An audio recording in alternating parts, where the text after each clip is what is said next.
गुणज, गुणनखंड, सार्वगुणज, सार्वगुणनखंड, वर्ग, वर्गमूल, घन, घनमूल, ये सबको बेसिक तौर पर एक बार समझ लेंगे और उसका होमवर्क लेंगे। ठीक है, चलो देखो।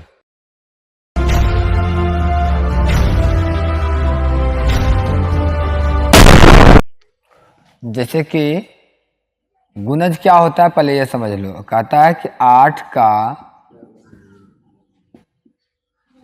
गुणज ज्ञात करें।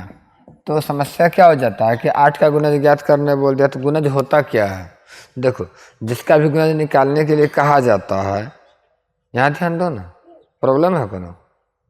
8 का गुणज निकालने के लिए कहा या किसी भी संख्या का गुणज निकालने के लिए कहेगा तो क्या करोगे।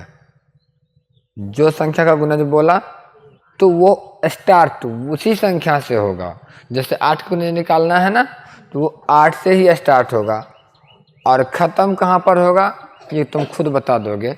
देखो, 8 का गुणज निकालना है तो 8 का गुणज स्टार्ट 8 से हो गया, क्योंकि गुणज निकालेंगे तो जिस संख्या का गुणज निकालना है स्टार्ट वहीं से होगा। और अब अगला संख्या, इसी में 8 जोड़ते जाओ। जैसे 8 का गुणज निकाल रहे हैं तो 8 जोड़ते जाओ, ये 8 8 8 बार बार जोड़ो तो एक बार 8 है, फिर इसमें 8 जोड़ो तो कितना होगा 16, 16 में 8 जोड़ो 24, 24 में 8 जोड़ो 32, फिर 40। ये सिलसिला चलते रह जाएगा ना, खत्म होगा नहीं होगा। इसीलिए गुणज जब भी दिया जाता है तो ये कहा जाता है कि इस संख्या का 5 गुणज, इस संख्या का 6 गुणज ज्ञात करें। तो सवाल ऐसा होना चाहिए था, 8 का 5 गुणज ज्ञात करें। तो 1 2 3 4 5, ये 5 गुणज हो गया। इसी में सवाल हो सकता है ऐसा कि 8 का चौथा गुणज क्या होगा। कुछ समझा? तो 8 का चौथा गुणज मतलब 8 का चौथा गुणज कौन सा हो गया, 32 हो गया। ये सीधा सीधा उत्तर हो जाता कि 8 का चौथा गुणज 32 होगा। समझ में आ गया बात? तो ध्यान से सुनो, जो 8 का गुणज है या 7 का, 6 का, किसी का भी बोले तो सीधा सीधा बात करें गुणज का। गुणज स्टार्टिंग खुद से होता है। समझ में आया? गुणज स्टार्ट कहाँ से होगा? खुद से स्टार्ट होगा और खत्म कहाँ पर होगा? खत्म नहीं होगा। तो गुणज खत्म नहीं होता है, लेकिन स्टार्ट खुद से होता है। समझ में आ गया बात? ठीक है। अब वहीं देखो, अगर ऐसा हो 6 का 6 गुणज ज्ञात करें। 6 का 6 गुणज लिखना है अन्नू, तो कैसे लिखोगे? 6 का 6 गुणज लिखेंगे ना, तो करने के लिए क्या करेंगे, स्टार्ट 6 से करेंगे और 6 गुणज लिख के इसको छोड़ देंगे। 6 को गुणज लिख देंगे इसको। 6 12 18 24, 6 गुण लिखना था, हो गया। अब इसी में अगर सवाल ऐसा होता कि 4 का 6ठा गुणज क्या है, तो 4 का 6ठा गुणज क्या है, तो 4 का 6ठा गुणज तो तुमको सब निकालने की आवश्यकता नहीं है।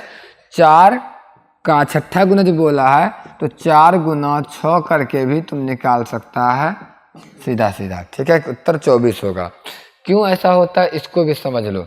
इतना देर से जैसे 8 का गुणज निकाल रहा था, इतना देर से तो कर रहे हो।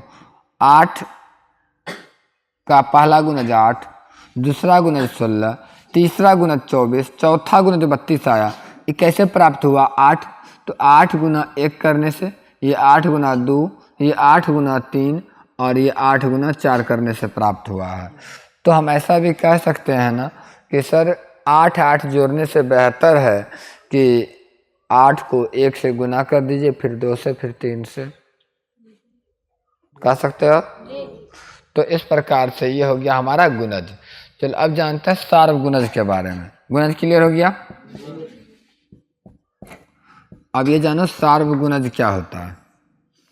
तो जो गुणज है वही सार्वगुणज भी है, लेकिन सार्वगुणज मतलब सब में। देखो 4 तथा 6, यही लिख लेते हैं 6 का, इसमें भी बताना पड़ेगा क्योंकि यहाँ भी गुणज ही आ रहा है, तो इसमें भी बताना पड़ेगा कि आपको कितना सार्वगुणज चाहिए। 4 तथा 6 का 5 सार्वगुणज ज्ञात करें। ठीक है, तो 4 तथा 6 का कितना गुणज निकालना है? 5 को। तो सबसे पहले क्या करेंगे, 4 का गुणज निकालेंगे।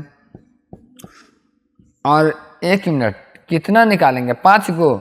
ये नहीं, गुणज 5 को नहीं निकालेंगे, हमको तो सार्वगुणज ना 5 तो निकालना है। तो 4 और 6 का 5 को सार्वगुणज हो, कैसे बनाना है? तो पहले 4 का गुणज अलग लिख लेंगे और 6 का भी गुणज को अलग लिख लेंगे। समझ गया बात को? तो निकालो 4 का गुणज। 4 कितना? 8। या तो 4 का 4 को तुम पढ़ लो ना, वो भी 4 का गुणज ही हुआ। 4 गुना 1, 4 गुना 2, 4 गुना 3 करके निकाल, जितना दूर तक निकालना है। या फिर 4 4 जोड़ जोड़ करके लिख लो। फिर इसी प्रकार से 6 का भी लिखेंगे। 6 12 18 24 और 30। तो अब देखो 4 8 12 16 20। तो यहाँ पर समझ में आ रहा है तुम लोगों को? 4 का देखो 5 गुणज लिखे, 6 का 5 गुणज लिखे, और हमें 4 तथा 6 का 5 को सार्वगुणज बोला था लिखने के लिए, है ना। अब यदि हम 4 और 6 का सार्वगुणज लेते हैं तो सार्वगुणज का मतलब ये हुआ कि दोनों में मिलने वाला गुणज कौन है, जो दोनों में मिलता हो। तो देखो हम अभी 4 का 5 को लिखे, 6 का भी 5 को लिखे हैं गुणज, और दोनों में मिला के देखते हैं कि सार्वगुणज कै गो होता है। एक को मिल गया, 12 12 मिल गया, और कुछ मिल रहा है? नहीं मिल रहा है। जब हम 5 को सार्वगुणज निकालने के लिए निकले तो 4 का 5 ठो गुणज लिखे हैं, 6 का भी 5 ठो गुणज लिखे हैं, और यहाँ पर हम देख पा रहे हैं कि दोनों स्थिति में जब हम सार्वगुणज निकालने के लिए आए तो मात्र 1 ठो निकला। तो तुमको क्या करना चाहिए? हमको तो सार्वगुणज 5 को चाहिए ही चाहिए। तो गुणज अनंत तक निकाल सकते हो जब तक तुम्हारा 5 को सार्वगुणज नहीं हो जाता है। तो 4 का गुणज निकालते रहो। अगला संख्या ले लो, 24 होगा, 28 और 32 36, ये चलते रहेगा। और उस 6 का देखो, इस यहाँ पर 36 हो जाएगा, और 36 के बाद क्या होगा? 42। तो इस तरह से रुको। अब यहाँ पर मैच करके देखते हैं कि अब कुछ संख्या सार्वगुणज में मिला कि नहीं मिला। ये 24 मिल जाता है और ये 36 मिल जाता है। देखो तो कितना मिल गया? 1 2 3, 3 संख्या ऐसा है जो दोनों में मिल गया। इसको कहते हैं कॉमन संख्या, दोनों में मिला ना, तो कॉमन बात हो गया ये। तो इसी को कहेंगे सार्वगुणज। लेकिन किसका सार्वगुणज है ये? 4 तथा 6 का। 4 तथा 6 का ये सार्वगुणज है। और कौन कितना निकला? 12 24 और 36। तो कितना गुणज निकालना था? 5। निकला कितना? 3। इसका मतलब है कि 4 और 6 का गुणज को और बढ़ा देते हैं तो निकलेगा। लेकिन उतना टेंशन नहीं लेना है तुम लोगों को। 12 24 36 हुआ ना रे? तुम देखो ये 12 का गुणज नहीं चालू हो गया है, हुआ ना। जब ये 12 का गुणज चालू हो गया तो कहाँ माथा लगाएगा? 12 का गुणज ही समझ लो, 12 24 36, उसके बाद कितना होगा? 48, और उसके बाद 60। इतना ही मिलने वाला था, तो हो गया 4 तथा 6 का सार्वगुणज 5 गो। समझ में आया? जिस संख्या का भी, 2 ठो संख्या का या 3 ठो संख्या का भी अगर तुमको सार्वगुणज निकालने के लिए कहेगा तो 1 से 2 ठो निकालो। 2 गो निकाला, अब तो समझ में आ गया कि वो 2 ठो जो निकालने से पता चलेगा किसका गुणज चालू हो गया ये। अब उसी का गुणज लिख दो जो उत्तर प्राप्त हुआ सार्वगुणज में, वही लिख दो। जैसे कि हमने 4 और 6 का पहले गुणज निकाला और उसके बाद जब मिलाया 2 ठो संख्या को मिलाए, 12 मिल गया एगो 24 मिल गया, ठीक है। बाकी को छोड़ दो, ये सबसे कोई मतलब नहीं है। तो समझ में आया कि यहाँ 12 का गुणज स्टार्ट हुआ है, तो 12 का ही पूरा गुणज लिख दिए 5 को। काहे के लिए इसको इतना पूरा करेंगे? समझा कि नहीं समझा? इस तरह से भी बनाया जा सकता है। तो अभी हमने सीखा गुणज और सारक गुणज, कोई दिक्कत नहीं है। चलो कोई बात नहीं।